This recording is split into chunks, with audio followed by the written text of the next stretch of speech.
Hi there, this is Steve, Sailing Alison. A lot of my videos recently have been about taking things apart and removing things from the boat. So this one is more about constructing new things. I've been building a new battery for the electric motor, and this is a video of where I've got to so far and some thoughts about where I need to go. Here's the battery that I have put together so far.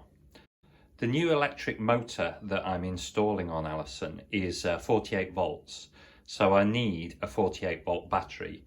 Now you could put it together out of 4 12 volt batteries, but what I've done is bought the individual cells and then constructed a single 48 volt battery out of it.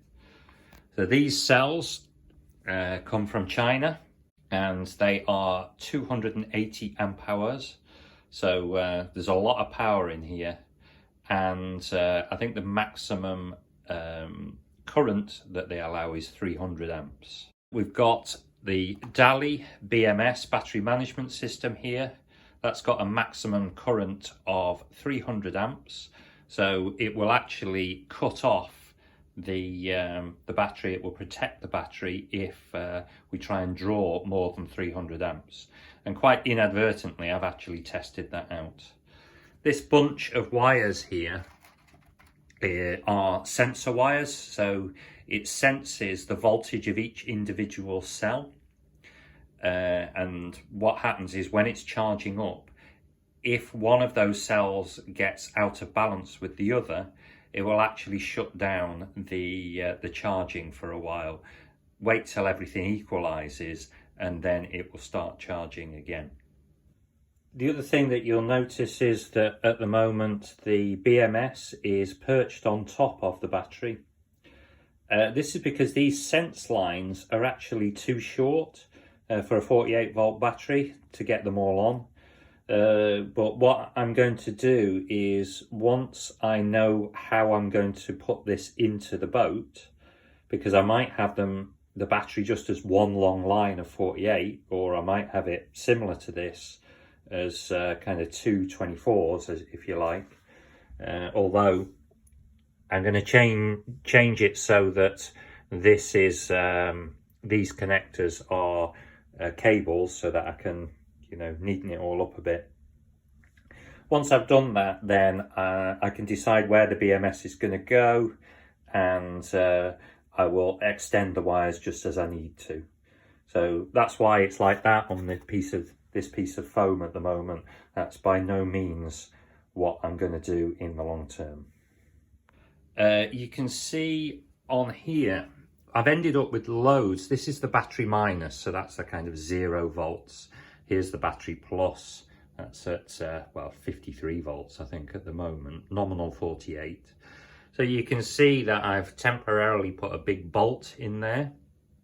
The studs that you get, these here, are quite short. So you need to put quite a few different connections on the battery minus. So I've had to do a kind of temporary thing. I found that I had this 6mm machine screw, so I temporarily put that in place, because we've got, these are the two main minuses. That's the 0 sensor for the battery management system, and then this is actually a temperature sensor for the inverter charger. Moving on, I've got a heavy duty bus bar, which will take 300 amps here, just to connect everything together.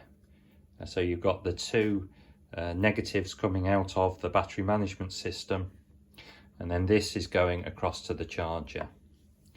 On the positive, I've got another bus bar here, which at the moment's just got the charger to it, but I'm going to replace this with a fuse distribution block. So the idea with that is that there'll be a big, probably 400 amp fuse that will connect to the electric motor, because that's the only thing that's going to consume significant power. and then it will have, I think that they have 4 other smaller fuses, so the inverter charger and all of the other electronics will be attached on smaller fuses there. Moving round, I've got a Victron Multiplus inverter charger. This is a brilliant piece of kit. When I looked around, because I'm building a 48 volt system, there weren't really a lot of options in terms of chargers and inverters, particularly getting a mains charger that works with charge 48 volt batteries. They seem to be very rare. So putting it all together in the one package was very attractive. Obviously, this is just wired up temporarily to test it. So at the moment on the output, I've just got this 4-way connector just to test. But when I install it in the boat, it will have a proper unit, what they call a consumer unit, attached to it, the output.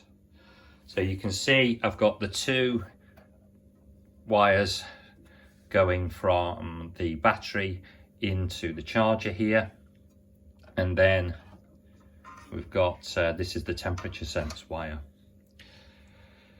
Weird thing about this is that if you look at the instruction manual, they actually recommend wires this size. These are 50mm square wires, whereas these are 16mm square, I think.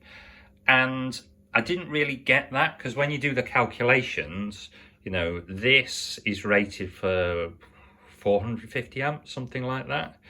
And the maximum amount of power that this can draw is 50 amps. So it doesn't really make any sense to put, you know, this massive cable. And you just kind of, as you can see, it's a lot more awkward to work with. I'm not particularly bothered about the cost because I'm only going to do it once. But, you know, it's more about the fact that this wire is a lot more flexible. It's a lot easier to run. And as I say, it should easily cope with the maximum capacity, both when it's working as an inverter and when it's charging, is only 50 amps. So that's what I've done there.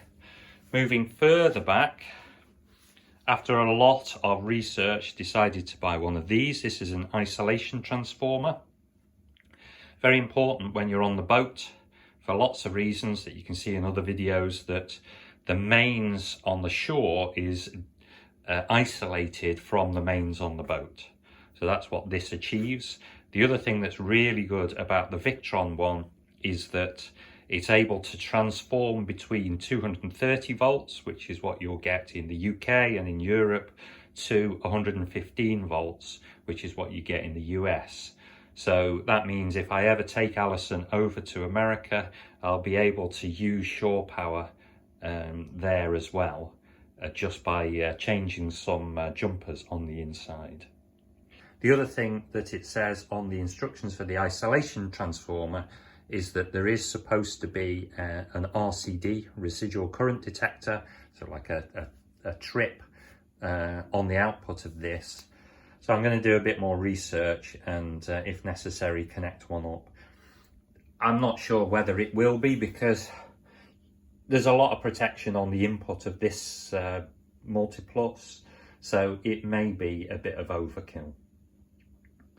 So the next thing that I'm going to do is disassemble all this, because one of the reasons I put it together here in the house was to charge up the batteries, and I'm going to do the final top balance, which is getting all the batteries up to the same high state of charge, and that means that I should get the maximum capacity out of them.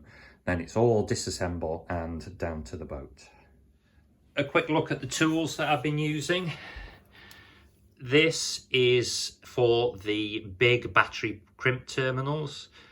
What you do is you put the crimp terminal in there, in that gap, and then you hit the top with a hammer.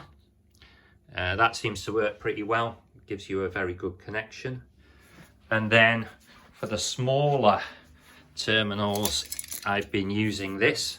This is a ratchet crimper, and it cost £10, which is ridiculous. You know, I mean, the first time I looked, I was looking at like £80–90 for a ratchet crimper. So this seems to work perfectly well for all of the smaller connections. I've got my end stripper. I bought this when I went to university. So this is best part of 40 years old now, still going strong, still perfect. It's a bit stiff, but I think a bit of WD-40 would sort that out. And then various other bits and pieces. So that's what I've been doing over the last few days.